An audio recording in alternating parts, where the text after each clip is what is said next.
ಇದ್ದಕ್ಕಿದ್ದ ಹಾಗೆ ಹಿಂದಿನಿಂದ ಬಂದಂಥ ಹುಲಿ ಬೇಸಾಯ ಮಾಡ್ತಾ ಇದ್ದಂಥ ಚೌಡನಾಯಕನನ್ನು ಬಾಯಿಯನ್ನು ಹಾಕಿ ಆತನ ಬಾಡಿಯನ್ನು ಎಳ್ಕೊಂಡು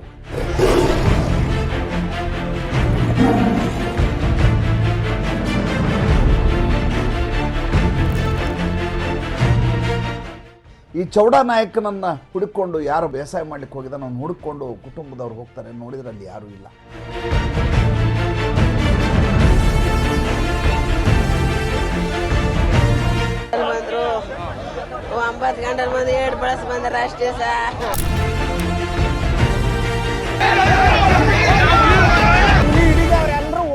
ಸ್ನೇಹಿತರೆ ನಮಸ್ಕಾರ, ನಾನು ರವೀಂದ್ರ ಜೋಶಿ, ಐ ಆಮ್ ಜೋಶಿ. ಇದು ತೀರಾ ಹೃದಯ ವಿದ್ರಾವಕವಾದಂಥ ಘಟನೆ, ಮನಸ್ಸನ್ನು ಕಲಕುವಂಥ ಘಟನೆ. ಆದರೆ ಘಟನೆ ನಡೆದ ರೀತಿ ತೀರಾ ಸಿನಿಮೀಯವಾಗಿದೆ, ರೋಚಕವಾಗಿದೆ. ಮನುಷ್ಯ ಮತ್ತು ವನ್ಯಜೀವಿಗಳ ಮಧ್ಯೆ ಇರುವಂಥ ಸಂಘರ್ಷ ಏನಿದೆಯಲ್ಲ, ಇದಕ್ಕೆ ಶಾಶ್ವತವಾಗಿ ಪರಿಹಾರವನ್ನು ಹೇಗೆ ಕಂಡು ಹಿಡಿಯಬೇಕು ಅನ್ನುವಂಥ ಅತ್ಯಂತ ಸಂದಿಗ್ಧ ಸಂದರ್ಭದಲ್ಲಿ ನಾನು ಈ ಸಂಚಿಕೆಯನ್ನು ತಮ್ಮ ಮುಂದೆ ಪ್ರಸ್ತುತಪಡಿಸ್ತಾ ಇದ್ದೇನೆ. ನಡೆದದ್ದು ಸರಗೂರಿನಲ್ಲಿ, ಚಾಮರಾಜನಗರ ಜಿಲ್ಲೆ ಸರಗೂರಿನಲ್ಲಿ, ಮೈಸೂರು ಆಸುಪಾಸಿನಲ್ಲಿ, ನುಗು ಡ್ಯಾಮು ಹಿನ್ನೀರೇನಿದೆ, ಹಿನ್ನೀರಿನ ಪಕ್ಕದಲ್ಲಿ ನಡೆದಂಥ ಘಟನೆ. ನಡೆದದ್ದು 7ನೇ ತಾರೀಕು, ನವೆಂಬರ್ 7ನೇ ತಾರೀಕು 2025. ಸುಮಾರು 8-8:30 ಸುಮಾರಿಗೆ ಮನೆಯಿಂದ ರೈತನ ಜೊತೆ, ಚೌಡನಾಯಕ ಎನ್ನುವಂಥ ಒಬ್ಬ ರೈತನ ಜೊತೆ 2 ಎತ್ತುಗಳು ಬೇಸಾಯಕ್ಕೆ ಆತನ ಜೊತೆ ಹೋಗ್ತವೆ. ಇದ್ದಕ್ಕಿದ್ದ ಹಾಗೆ 8-8:30 ಓಡ್ಕೊಂಡು ಆ 2 ಎತ್ತುಗಳು ಮನೆಗೆ ವಾಪಸ್ ಬಂದುಬಿಡ್ತವೆ. ಮನೆಯಲ್ಲಿ ಹೆಂಡತಿ ಇರ್ತಾಳೆ, ಹೆಂಡತಿ ರುಕ್ಮಿಣಿ, ಆಕೆ ಕಕ್ಕ ಬಿಕ್ಕಿ ಆಗಿಬಿಡ್ತಾಳೆ. ತಾಯಿ ಇರ್ತಾರೆ, ಉಳಿದ 3 ಜನ ಮಕ್ಕಳು ಇರ್ತಾರೆ. ಎತ್ತುಗಳಷ್ಟೇ ಓಡಿ ಬಂದದ್ದು ಯಾಕೆ? ಆ ಎತ್ತುಗಳ ಜೊತೆ ಜಮೀನಿನ ಬಳಿ ಹೋಗ್ತಾರೆ. ಆ ಊರಿನ ಹೆಸರು ಹಳೆ ಹೆಗ್ಗುಡಿಲು ಅಂತ. ಈ ಹಳೆ ಹೆಗ್ಗುಡಿಲಿನ ಕಾಡಂಚಿನ ಗ್ರಾಮ ಇದು. ಅಲ್ಲಿ ಬೇಸಾಯ ಮಾಡಲಿಕ್ಕೆ ಹೋದಂಥ ವ್ಯಕ್ತಿ ಹೆಸರು ಚೌಡನಾಯಕ ಅಂತ. ಈ ಚೌಡನಾಯಕನನ್ನು ಹುಡುಕೊಂಡು ಯಾರು ಬೇಸಾಯ ಮಾಡಲಿಕ್ಕೆ ಹೋಗಿದ ನಾನು ಹುಡುಕೊಂಡು ಕುಟುಂಬದವ್ರು ಹೋಗ್ತಾರೆ, ನೋಡಿದ್ರೆ ಅಲ್ಲಿ ಯಾರೂ ಇಲ್ಲ. ಅಂಬಾ ಅಂತ ಕೂಗ್ತಾ ಇದ್ದಾವೆ 2 ಎತ್ತುಗಳು. ಅಕ್ಕಪಕ್ಕದ ಜಮೀನವರು ಓಡಿ ಬರ್ತಾರೆ. ಅವರು ಇದ್ದಕ್ಕಿದ್ದ ಹಾಗೆ ಗಾಬರಿ ಆಗ್ತಾರೆ, ದಿಗ್ಭ್ರಮೆಗೊಳ್ತಾರೆ. ಏಕೆಂದರೆ ಕಳೆದ 15 ದಿವಸಗಳಲ್ಲಿ ಈ ರೀತಿ ಸುಮಾರು 5 ಜನ ಹುಲಿಯ ದಾಳಿಗೆ ತುತ್ತಾಗಿದ್ದಂಥ ಘಟನೆಗಳು ನಡೆದಿದ್ದಾವೆ. ಒಂದಿಬ್ಬರು ಆಸ್ಪತ್ರೆಯಲ್ಲಿದ್ದಾರೆ, ಮಹದೇವ ಅನ್ನೋನು ಆಸ್ಪತ್ರೆಯಲ್ಲಿದ್ದಾನೆ. ಇನ್ನೊಬ್ಬ ರಾಜಶೇಖರ ಸತ್ಯ ಹೋದ. ಕೇವಲ 5-6 ದಿವಸ ಹಿಂದೆ ದೊಡ್ಡನಿಂಗಯ್ಯ ಅನ್ನೋವನ್ನ ಬಲಿ ಅಂತ ತಗೊಂಡ್ತು ಇದೇ ಹುಲಿ. ಈಗ ನೋಡಿದರೆ ಚೌಡನಾಯಕ ನಾಪತ್ತೆಯಾಗಿದ್ದಾನೆ. ಎಲ್ಲಿ ಹೋದಾಯಿತ? ಎತ್ತುಗಳೆರಡು ಅಂಬಾ ಅಂತ ಇದ್ದಾವೆ, ಹುಡುಕೊಂಡು ಆಚೆ ಈಚೆ ಹೋಗ್ತಾರೆ. ಒಂದು ತೆಗ್ಗಿನಲ್ಲಿ ಹುಲಿ ಆತನ ಮರ್ಮಾಂಗದ ಮೇಲೆ ದಾಳಿ ಮಾಡಿ ಆತನ ಮುಖದ ಮೇಲೆ ಪಂಜನ್ನು ಹೊಡೆದು ಆತನನ್ನು ಅರ್ಧಂಬರ್ಧ ತಿಂದು ಅಲ್ಲಿಂದ ಪರಾರಿಯಾಗಿದೆ. ಈ ಚೌಡನಾಯಕ ಇದಲ್ಲ, ಚೌಡನಾಯಕನಿಗೆ ಒಂದು ಭಾಳ ದೊಡ್ಡ ಹಿನ್ನೆಲೆ ಇದೆ.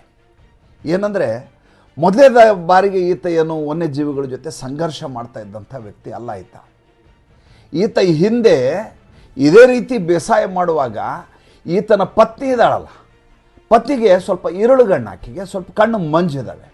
ಆಕೆ ಮೇಲೆ ಒಂದು ಆನೆ ಇದ್ದಕ್ಕಿದ್ದ ಹಾಗೆ ದಾಳಿ ಮಾಡಿಬಿಡುತ್ತೆ.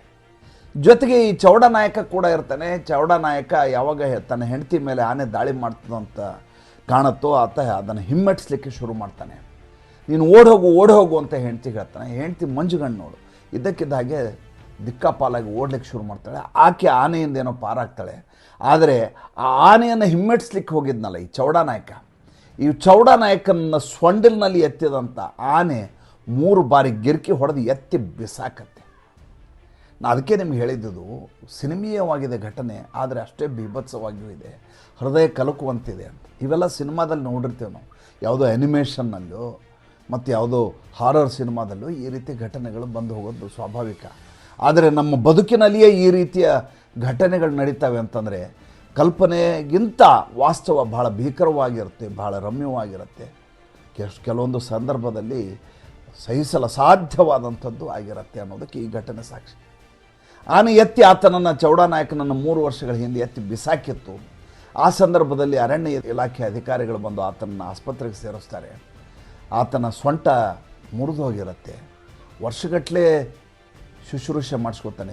ಮುಂದೆ ಆಸ್ಪತ್ರೆಯಿಂದ ಹೊರಗೆ ಬರ್ತಾನೆ. ಫಾರೆಸ್ಟ್ ಡಿಪಾರ್ಟ್ಮೆಂಟ್ನವರು ಈತನ ಶೌರ್ಯವನ್ನು, ಈತನ ಧೈರ್ಯವನ್ನು ನೋಡಿ ಮೆಚ್ತಾರೆ. ನೀವು ಒಂದು ಕೆಲಸ ಮಾಡು, ಈ ಕಾಡಂಚಿನ ಗ್ರಾಮಗಳೆಲ್ಲ ಇದ್ದಾವಲ್ಲ, ಅಲ್ಲಿ ಆನೆಗಳೇನು ಬರ್ತಾವಲ್ಲ ಅದನ್ನ ಹಿಮ್ಮೆಟ್ಟಿಸ್ಲಿಕ್ಕೆ ನಮ್ಗೆ ಸಹಾಯ ಮಾಡಿ ನೀವು ಒಂದಿಷ್ಟು ದುಡ್ಡು ಕೊಡ್ತೀವಿ ಅಂತ. ಈತ ಧೈರ್ಯವಂತನಲ್ಲ, ಈತ ಅರಣ್ಯ ಇಲಾಖೆಯವ್ರ ಜೊತೆ ಸೇರ್ಕೊಂಡ್ಬಿಡ್ತಿರ್ತಾನೆ. ಸೇರಿಕೊಂಡು ಆನೆಗಳನ್ನ ಹಿಮ್ಮೆಟ್ಟಿಸೋ ಕೆಲಸ ಇವನಿಗೆ. ಬಂದು ಊರಲ್ಲಿ ಬಂದು ಕತೆ ಹೇಳೋದು, ಇವತ್ತು ಹೆಂಗೆ ಆನೆಯನ್ನು ಹಿಮ್ಮೆಟ್ಟಿಸಿದೆ, ಇವತ್ತು ಹೆಂಗೆ ಬಂದಿತ್ತು, ಬೇಸಾಯ ಮಾಡುವಂಥ ಜಾಗದಲ್ಲಿ ಹೆಂಗೆ ಬಂದಿತ್ತು, ಹೊಲದೊಳಗೆ ಹೆಂಗೆ ನುಗ್ಗಿತ್ತು, ಗದ್ದೆ ಒಳಗೆ ಹೆಂಗೆ ನುಗ್ಗಿತ್ತು ಅಂತ ಕತೆಗಳನ್ನ ಸಂಜೆ ಬಂದು ಸ್ನೇಹಿತರಾದ್ರೆ ಹೇಳ್ಕೊತಾ ಇರ್ತಾನೆ. ಊರು ಜನರಿಗೆ ಈತ ದೊಡ್ಡ ಹೀರೋ ಥರ. ಚೌಡನಾಯಕ ಅಂದ್ರೆ ಒಬ್ಬ ಹೀರೋ, ಆನೆ ಅಂತ ಆನೆಯನ್ನೇ ಹಿಮ್ಮೆಟ್ಟಿಸೋನು ಅಂತ.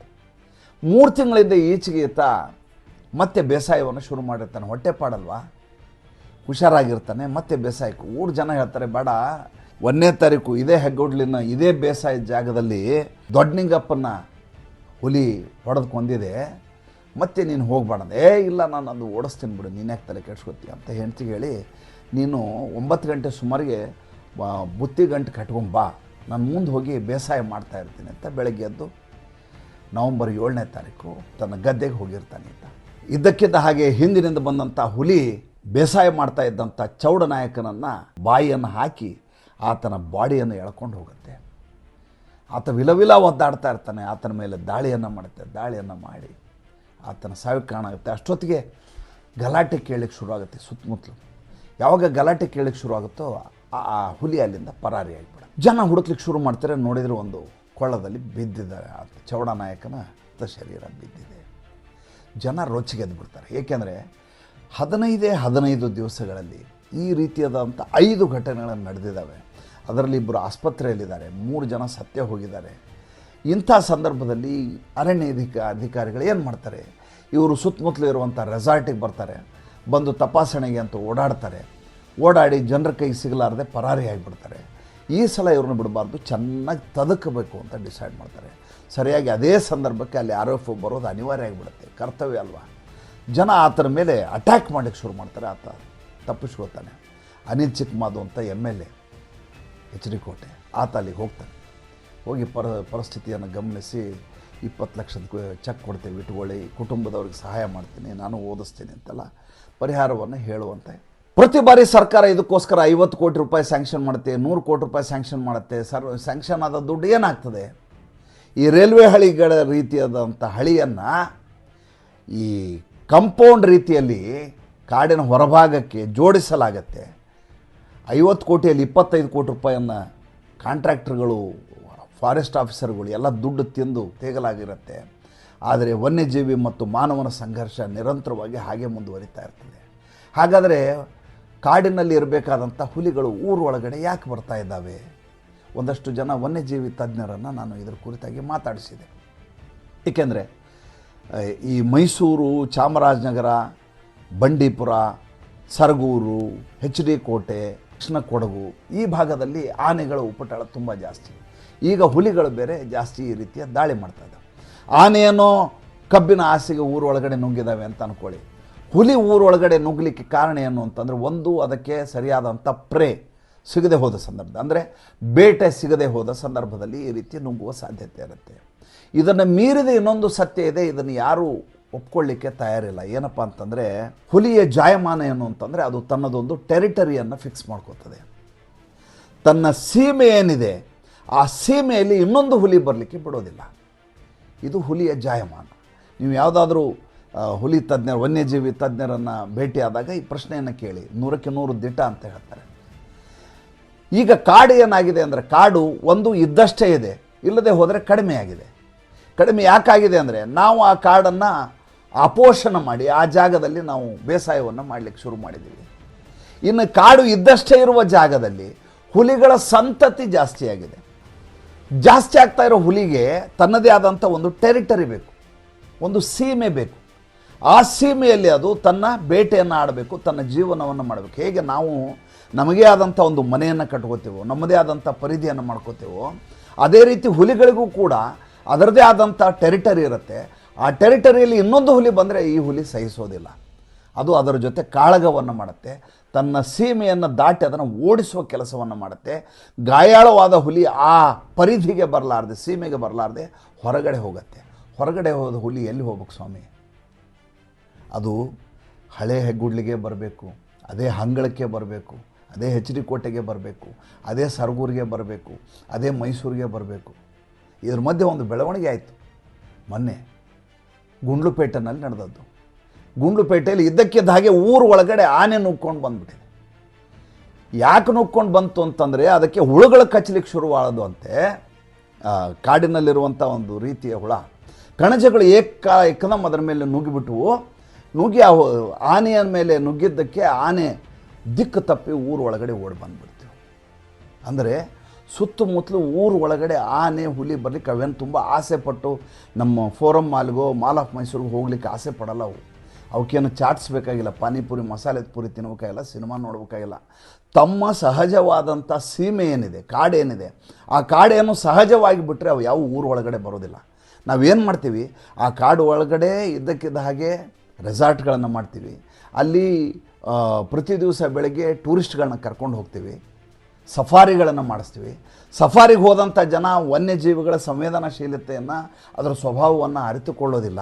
ನಾವೇನು ಮಾಡ್ತೀವಿ, ಕಿರ್ಚಕ್ಕೆ ಶುರು ಮಾಡ್ತೀವಿ. ಅಲ್ಲಿ ನೋಡು, ಅಲ್ಲಿ ಒಂದು ಕಾಣಿಸ್ತಾ ಇದೆ ಅಂತ ಮಾತಾಡ್ತೀವಿ. ನಮಗೇನು ಅಚ್ಚರಿಗಳಿದ್ದಾವೆ ಅದನ್ನು ಉದ್ಗಾರದ ರೂಪದಲ್ಲಿ ಹೇಳಲಿಕ್ಕೆ ಹೋಗ್ತೀವಿ.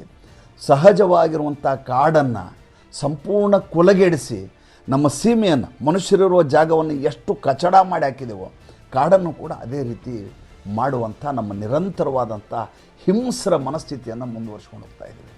ಇದರಿಂದ ಏನಾಗುತ್ತೆ, ಹುಲಿಗಳಾಗಿರ್ಬೋದು, ಆನೆಗಳಾಗಿರ್ಬಹುದು, ಬೇರೆ ಯಾವುದೇ ಮುಳ್ಳು ಹಂದಿಗಳಾಗಿರ್ಬಹುದು, ನರಿಗಳಾಗಿರ್ಬಹುದು, ತೋಳಗಳಾಗಿರ್ಬೋದು, ಅವು ವಾಸಿಸಲಿಕ್ಕೆ ಯೋಗ್ಯವಾದ ಕಾಡನ್ನು ನಾವು ಬಿಟ್ಕೊಟ್ಟಿಲ್ಲ. ಅವು ಊರೊಳಗಡೆ ನುಗ್ತಾ ಇದ್ದಾವೆ. ನುಗ್ಗಿದ ಮೇಲೆ ಏನು ಮಾಡ್ತವೆ, ಒಂದು ಅದಕ್ಕೆ ಬೇಟೆ ಬೇಕು. ಚಿರತೆ ಆದರೆ ನಾಯಿಗಳನ್ನು ತಿನ್ಕೊಂಡು ಬದುಕತ್ತೆ. ನೀವು ಯಾವಾಗಲೂ ಮೈಸೂರಿನ ಚಾಮುಂಡಿ ಬೆಟ್ಟದ ಕತೆ ಕೇಳಿದ್ರೆ ಒಂದಷ್ಟು ಚಿರತೆಗಳು ಯಾವಾಗಲೂ ಬರುತ್ತೆ, ನಾಯಿಯನ್ನು ತಿನ್ಕೊಂಡು ಹೋಗಿದೆ ಅನ್ನುವಂಥ ವಿಷಯಗಳನ್ನ ನೋಡ್ತೀರಿ. ದನ ತಿನ್ಕೊಂಡು ಹೋಗಿದೆ, ನಾಯಿ ತಿನ್ಕೊಂಡು ಹೋಗಿದೆ. ಹುಲಿ ಹಾಗಲ್ಲ. ಹುಲಿ ಒಂದು ಸಲ ನರಭಕ್ಷಕನಾಗಿಬಿಟ್ರೆ ಮನುಷ್ಯನನ್ನೇ ಹುಡ್ಕೊಂಡೋಗಿ ಆತನ ಎದೆಯೊಳಗಿನ ರಕ್ತವನ್ನು ಹೀರುವಂಥ ಕೆಲಸ ಮಾಡ್ತಿದೆ. ಈಗ ಹುಲಿ ಆ ರೀತಿ ಆಗಿದೆಯಾ ಅನ್ನುವಂಥ ಆತಂಕ ಎಲ್ಲರನ್ನ ಕಾಡ್ತಾ ಇದೆ. ನಾವು ಇಲ್ಲಿ ಕುತ್ಕೊಂಡು ಕತೆ ಹೇಳ್ತೀವಿ. ಕಾಡಂಚಿನಲ್ಲಿರುವಂಥ ಜನ ಜೀವನವನ್ನು ಅಂಗೈಯಲ್ಲಿ ತಮ್ಮ ಜೀವನ ಇಟ್ಕೊಂಡು ತಮ್ಮ ಬದುಕನ್ನು ಸಾಗಿಸ್ತಾ ಇದ್ದಾರೆ ಅಂತ ಅನಿಸೋದಿಲ್ವಾ? ಅವರೆಲ್ಲ ಬೇಸಾಯ ಮಾಡಿದ್ರೇ ಜೀವನ ಆಗೋದು. ಆದರೆ ಬೇಸಾಯ ಮಾಡಲಿಕ್ಕೆ ಗದ್ದೆಗೆ ಹೋದರೆ ಹುಲಿ ಬಂದು ಅಟ್ಟಿಸ್ಕೊಂಡು ಬಂದು ಸಾಯಿಸುತ್ತೆ. ಆ ಕಡೆಯಿಂದ ಆನೆಗಳು ಬಂದು ಬೆಳೆಗಳನ್ನು ತಿನ್ಕೊಂಡು ಹೋಗ್ತವೆ. ಸರ್ಕಾರ ಬಿಟ್ಟಿ ಭಾಗ್ಯಗಳನ್ನು ಘೋಷಿಸಿಕೊಂಡು ಸಂವೇದನಾಶೀಲತೆಯನ್ನು ಕಳ್ಕೊಂಡು ಭಾಷಣಗಳ ಮಾಡೋದರಲ್ಲಿ ಸಮಯವನ್ನು ಕಳೀತಾ ಇರ್ತದೆ. ಎಂಥ ದುಃಖದ ಸಂಗತಿ ಅಲ್ವಾ? ಯೋಚನೆ ಮಾಡಿ ನೋಡಿ. ಒಂದು ಸಣ್ಣ ಕಮೆಂಟ್ ಹಾಕಿ. ನಮಸ್ಕಾರ.